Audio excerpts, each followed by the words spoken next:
और अब खबरें विस्तार से बात करेंगे ईरान और इजराइल की। अमेरिकी राष्ट्रपति ट्रंप के ईरान और इजराइल के बीच युद्ध विराम के दावे के बाद ईरान ने इजराइल पर ताबड़तोड़ मिसाइल दागी। ईरान ने इजराइल के रिहायशी शहर बरशेवा पर मिसाइलें दागी हैं, जिसके बाद बरशेवा शहर में चारों तरफ तबाही देखने को मिली है। कई इमारतें खंडहर में तब्दील हो चुकी हैं। हमले में 13 इजरायली लोगों के मारे जाने का दावा है, तो वहीं कई लोग लापता बताए जा रहे हैं। ये तस्वीर आप देखिए। इन 8 तस्वीर में आप देखेंगे कि सीज फायर के बाद भी कैसे यहां हमले हो रहे हैं और कहां-कहां नुकसान हुआ है।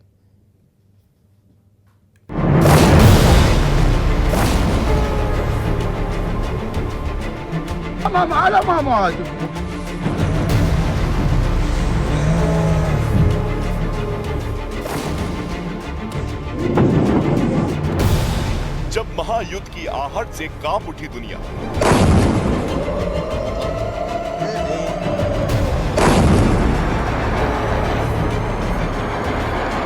जब पश्चिम एशिया में उठी तबाही की लहर,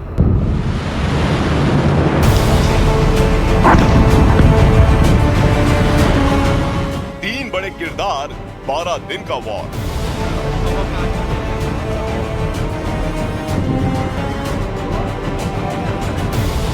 तेरह जून से 24 जून, ये अंतराल भले ही 12 दिन का है, लेकिन 12 दिनों में दुनिया ने इजराइल, ईरान और अमेरिका की उस बिसात को करीब से देखा है, जिसकी एक एक चाल ने दुनिया को डामाडोल कर दिया। हर नजर इन 3 चेहरों पर थी, बेंयामीन नेतन्याहू, आयतुल्लाह खामनेई और डोनाल्ड ट्रंप।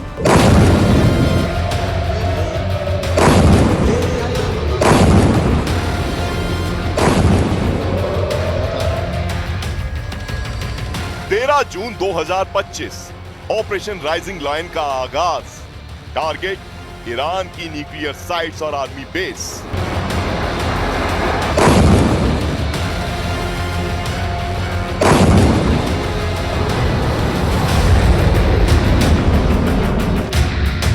इजराइल ने जैसे ही ऑपरेशन राइजिंग लायन शुरू किया, दुनिया की धड़कन बढ़ने लगी। ईरान की मिसाइलें, इजराइल के फाइटर जेट्स और अमेरिका की चुप्पी, सब कुछ विस्फोटक था। पर इस पूरे घटनाक्रम के केंद्र में 3 चेहरे थे। इजरायली प्रधानमंत्री बेंजामिन नेतन्याहू, ईरानी सुप्रीम लीडर आयतुल्लाह खामनेई और अमेरिकी राष्ट्रपति डोनाल्ड ट्रंप। 12 दिन की जंग में हर मोड़ पर इन 3 चेहरों की नीति, बयान, चुप्पी ने दुनिया को झकझोर दिया। इजराइल ने अचानक ऑपरेशन राइजिंग लायन शुरू कर दिया। ईरान के परमाणु ठिकाने और सैन्य हेडक्वार्टर पर एक साथ हवाई हमले हुए। ईरानी खुफिया प्रमुख और कई परमाणु वैज्ञानिक मारे गए। नेतन्याहू ने बयान में कहा, हम सिर्फ अपने देश की नहीं, दुनिया की रक्षा कर रहे हैं। उनका मकसद था ईरान की परमाणु क्षमता को समय से पहले कुचल देना।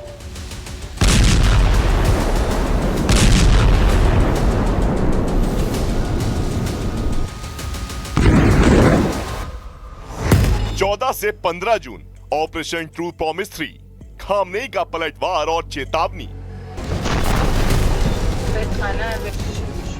इजराइल का हमला बड़ा था, लिहाजा बिना वक्त गवाए ईरान ने अपने आक्रामक इरादे जाहिर कर दिए। ऑपरेशन ट्रू प्रॉमिस 3 की शुरुआत हुई और इजराइल पर ताबड़तोड़ हमले किए गए। तेल अवीव, हाइफा, बीयरशेवा पर 100 से ज्यादा मिसाइलें दागी गईं। इजराइल का आयरन डोम कुछ मिसाइलें रोकने में कामयाब रहा, लेकिन इजराइल को भारी नुकसान उठाना पड़ा। 15 जून को आयतुल्लाह खामनेई ने पहली बार राष्ट्र को संबोधित किया। इस बार जंग छेड़ी गई है और इसका जवाब इतिहास याद रखेगा। खामनेई इस बार कूटनीतिक नहीं, सामरिक मुद्रा में थे। 16 से 17 जून, नेतन्याहू बनाम खामनेई।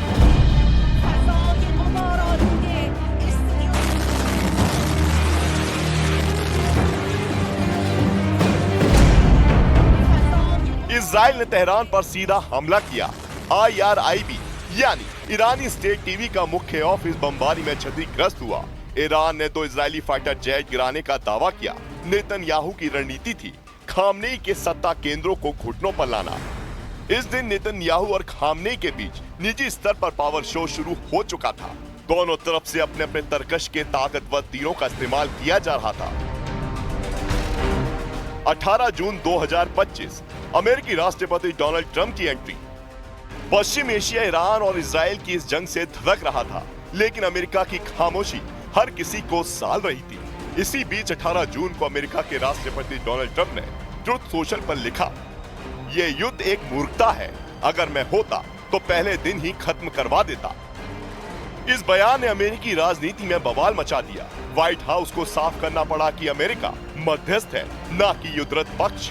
ट्रंप का बयान इजराइल के हक में दिखा, जिससे खामनेई बिफर गए। अगर अमेरिका सीधा युद्ध में उतरा तो आग फैल जाएगी। 19 से 20 जून, मौत और मकसद।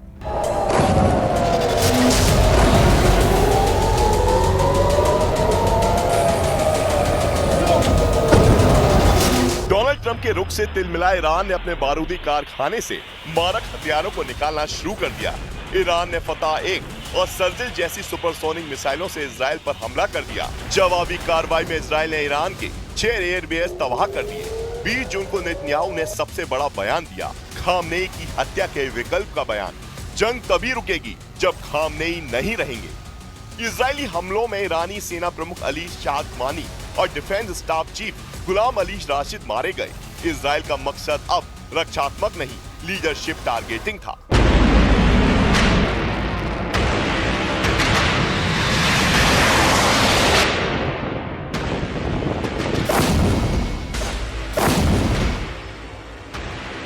इक्कीस जून 2025, अमेरिका की डायरेक्ट एंट्री।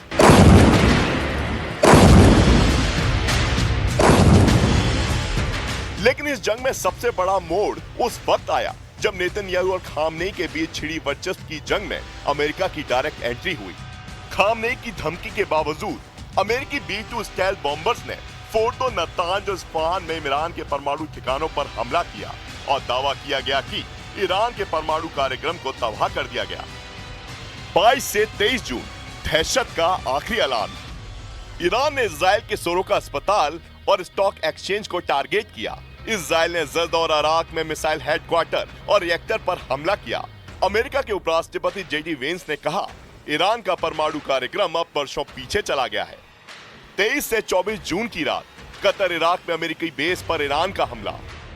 ईरान का ये हमला न्यूक्लियर साइट पर हुए हमले के जवाब में था, लेकिन इससे पहले इस जंग की कहानी और आगे बढ़ती। अमेरिका के राष्ट्रपति डोनाल्ड ट्रंप के इस ट्वीट ने सीज फायर का फॉर्मूला तय कर दिया। कतर की मध्यस्थता से बात आगे बढ़ी और उस जंग पर ब्रेक लग गया, जिसने पूरे पश्चिम एशिया को दहशत में ला दिया था। इस 12 दिन के युद्ध में बेंजामिन नेतन्याहू ने युद्ध को नेतृत्व साबित करने के लिए इस्तेमाल किया। खामनेई ने ईरान की अस्मिता और जवाबी हमलों से अपनी पकड़ मजबूत की, जबकि अमेरिका के राष्ट्रपति डोनाल्ड ट्रंप ने बयान देकर माहौल को और गरमाया, फिर खुद को शांति का सूत्रधार बनाकर दुनिया के सामने पेश कर दिया।